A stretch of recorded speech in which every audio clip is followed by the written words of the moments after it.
Les anneaux de Nadus peignaient l'hublot de la navette de nuances cramoisies et dorées, leur danse cosmique inchangée malgré les 15 années écoulées depuis que Ryan Winters les avait vus pour la dernière fois. Il se pencha en avant, observant le paysage transformé en contrebas. Là où autrefois régnait la destruction, des flèches scintillantes s'élançaient désormais vers les étoiles, leur surface cristalline réfractant la lumière solaire en motif hypnotisant. Navette Delta 7, vous êtes autorisé à atterrir sur la plateforme 3, annonça le contrôleur du port. Merci, New Haven Colony, répondit le commandant Winters avec assurance. Les mains de Ryan parcouraient les commandes avec une aisance habituelle, mais son esprit vagabondait vers son dernier départ de ce monde, les cris des moteurs surmenés, l'écrasement des réfugiés terrifiés, et les yeux d'une petite fille qui lui avait fait promettre de revenir.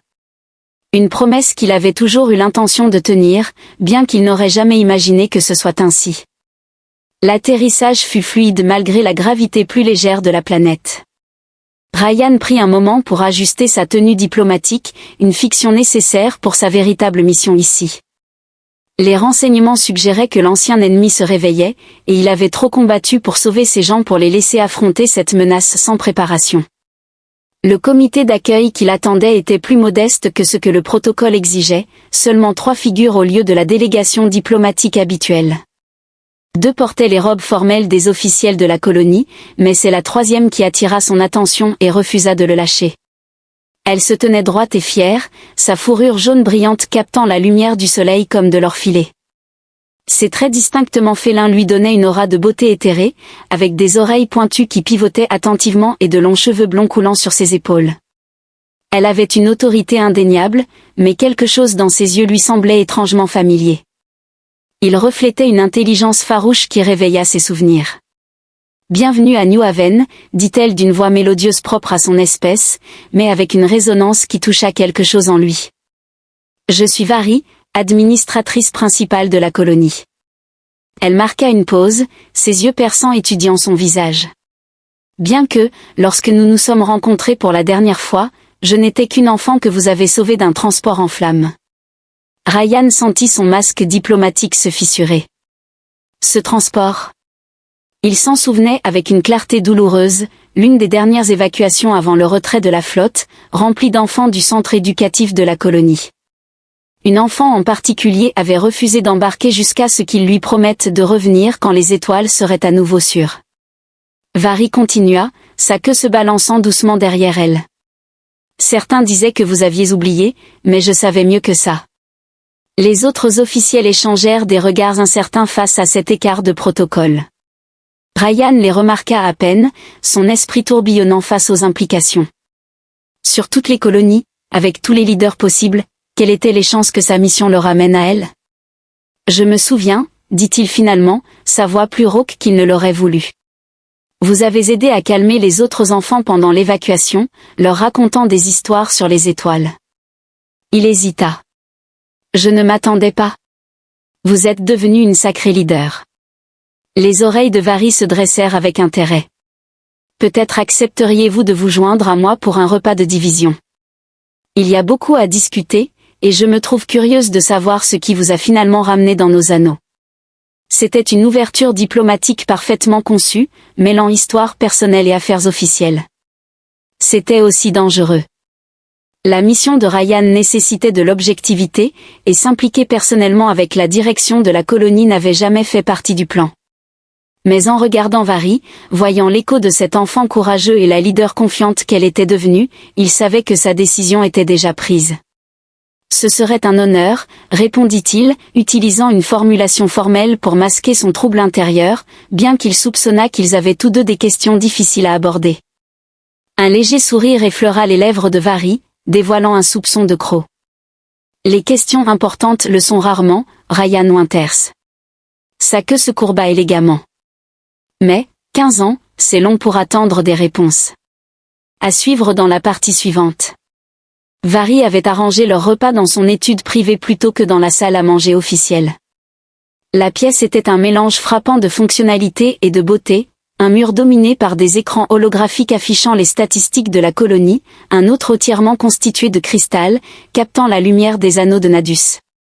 L'effet faisait briller sa fourrure jaune comme si elle était illuminée de l'intérieur.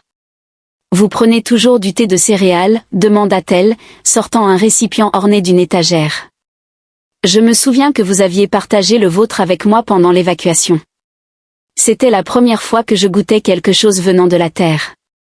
Ryan observa ses gestes précis tandis qu'elle préparait la boisson. Vous vous souvenez de ça? Je me souviens de tout ce jour-là, répondit Vary, sa queue se balançant doucement alors qu'elle travaillait. Le goût de votre thé, le bruit des moteurs, la façon dont vous gardiez une voix calme, même lorsque les alarmes de proximité hurlaient. Elle se retourna, tenant 2 tasses fumantes. Et la manière dont vous vous êtes agenouillé à ma hauteur pour faire cette promesse. Elle lui tendit une tasse, leurs doigts se frôlant brièvement. Ce contact envoya une décharge inattendue à travers lui. Ryan prit une gorgée prudente pour cacher sa réaction. Le thé était parfaitement préparé. Vous étiez si petite, à l'époque, dit-il doucement. Mais vous montrez déjà les qualités d'une leader. Vous avez organisé les autres enfants, les avez calmés avec des histoires. Des histoires que vous m'avez données, interrompit Vary, s'installant dans un fauteuil en face de lui. Des récits sur les océans de la Terre, sur des navires qui naviguaient sur l'eau au lieu des étoiles. Ses oreilles frémirent d'excitation à se souvenir.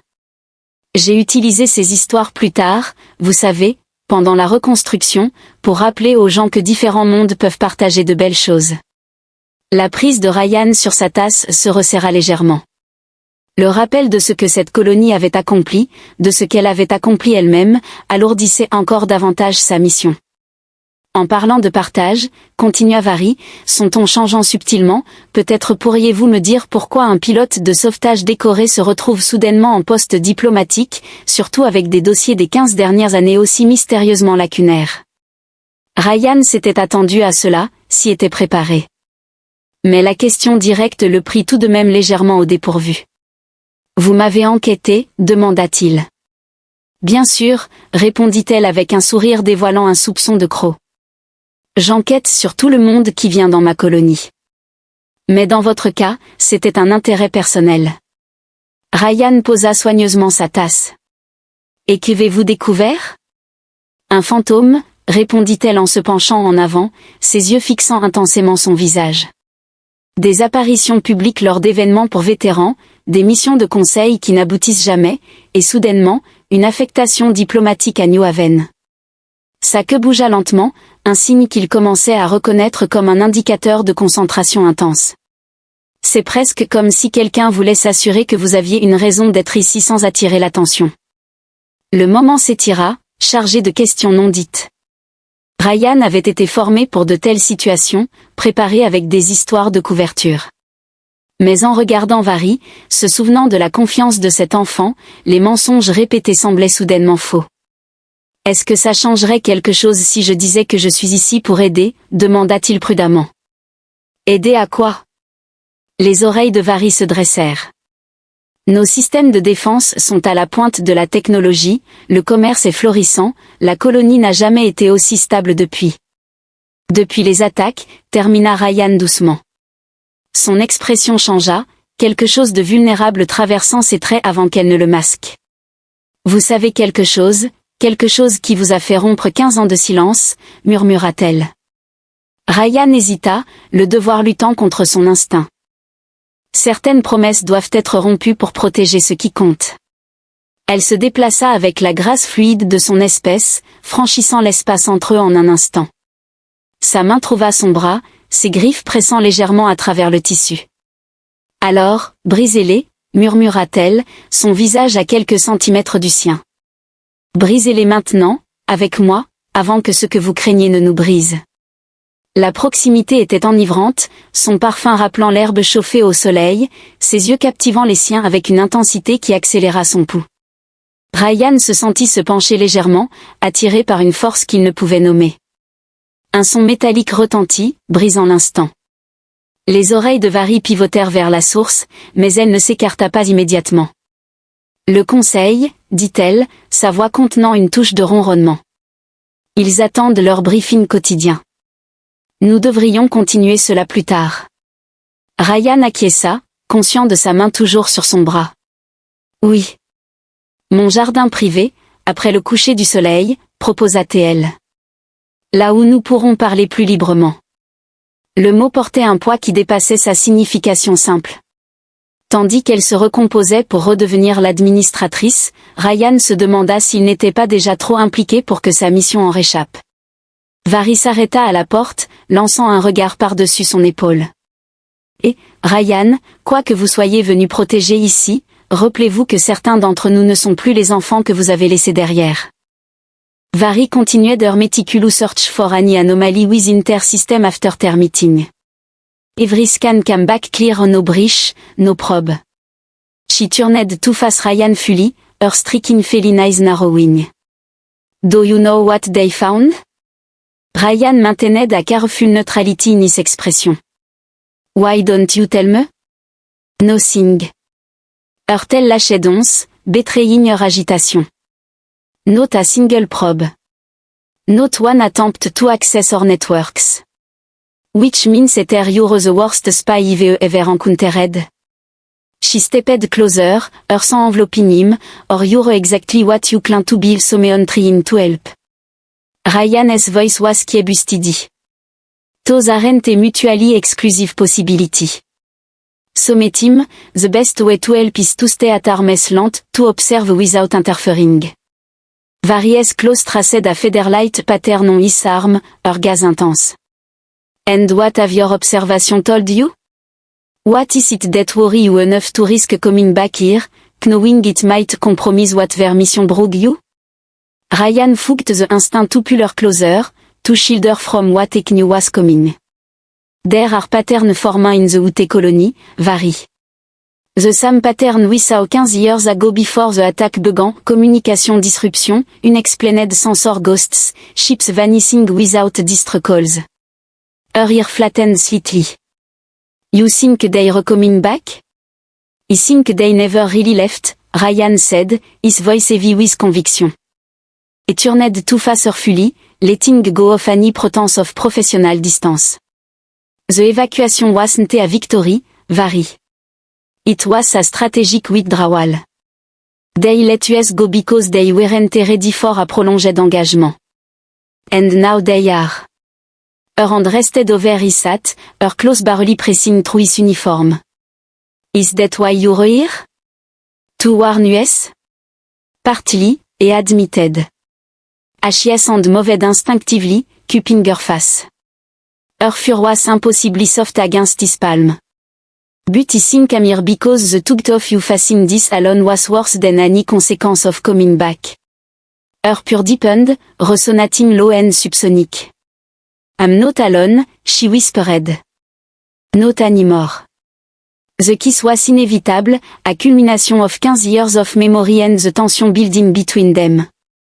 Her lips, took different from a humaness, were no less passionate. Ryan pulled her closer a her tail wound possessively around his leg, en un conscious gesture that made his pulse race. When they parted, Vary's ear perked forward, her interest undisguised. Well, she breathed. I suppose that answers one question. What question is that?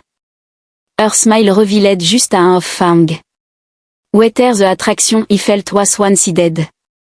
She pressed closer, her body fitting against his with natural grace. Tug I think we should probably conduct more thorough research on the topic. A distant alarm shattered the moment. Vary's ear swiveled toward the sound, her body tensing. That is the deep space perimeter alert, she said, her professional focus returning instantly. We haven't had one of those since. Since the last attack, Ryan finished grimly. Her expression hardened, fierce and determined. Yes, she said, taking his hand firmly in her. But this time, we face it together. Come on, I need to show you something in the command center. Something I've been building since you left. The command center hummed with activity a Vary led Ryan through a series of security checkpoints. Her tail moved with purposeful efficiency, and they noted how the staff responded to her presence not with mere deference, but with the focused precision shown to a trusted combat commander. After the evacuation, she explained, placing her hand on a biometric scanner, he made certain we would never be caught unprepared again. The scanner pulsed, and a hidden door whispered open. Welcome to the hat. Ryan's breath cogged I stepped into the chamber. It was a technological marvel, far beyond what should have been possible for a colony of this size. Holographic display filled the air with real-time data from thousands of sensor buoys. At the center, a 3D map of the sector rotated slowly, overlaid with tactical information and recognized from its military days. This is. Et Shuki said in amazement. This is military grade equipment. Better, even. How did you build it? Various smile showed her fame, radiating pride. I had an excellent teacher, a human pilot who once told me that the best defense isn't weapons or shields. She triggered another display, revealing schematic for automated defense platform. Its information knowing where the enemy is, what they're planning, before they can strike. She moved closer, her shoulder brushing as she manipulated the control. These are the sensor ghosts you mentioned. Watch the pattern. The display shifted to show a time-lapse of the past month. Random anomaly appeared and disappeared, but when viewed together. They're retesting the perimeter, Ryan said grimly. Probing for blind spot and reaction times. Just like before. Exactly like before, Vary said, her tail curling unconsciously around his leg in a gesture of comfort. But this time, we've been watching, recording, learning. Her claws extended slightly as she broke up another display. They think they're being subtle, but every probe tells us more about their capability. Ryan studies the data, professional admiration battling with personal concern.